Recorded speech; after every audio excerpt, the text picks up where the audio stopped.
bersin deyapmiz biz. 120 million kredit. Men qarang, sizga aytaymi? Hozir men sizga 120 million kredit bergiziraman.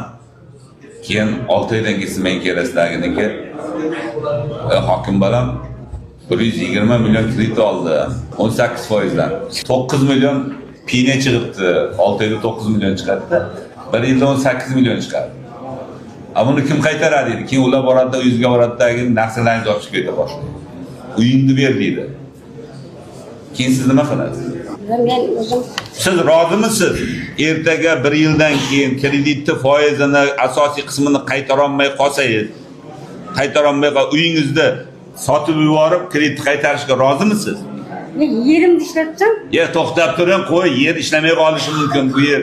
Yoki bo'lmasa issiq bo'lib turib, hosil nobud bo'lishi mumkin, yo chigirtka bosib ketishi mumkin, yo boshqa kasallik bo'lishi mumkin. Yer ishlasa ham bir narsa bilan kuyib qolishi mumkin odam. Dehqonchilik shu. Shuning uchun u yog'i Xudodan deydi. Mana bundan bir narsa kelib qoldi-daginiki, yo suv bosib ketdi, ko'llab ketdi, yo bolangiz shamollab qoldi, ishlayolmay qoldi. Bo'lmay qoldi, kredit qaytmay qoldi. Shunda uyingizni topshirishga tayyormisiz? Ana shu savolni o'zingizga bering, menga ham javobini. Shunda javob toping. Shuni tayyorman desangiz, bankka murojaat qiling.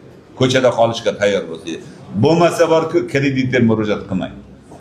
Men sizga to'g'ri yo'l ko'rdim. Hozirgi masalangiz bo'yicha tomorqangizga suv chiqarib berishga, ishlatishga ham sizga ko'mak beriladi.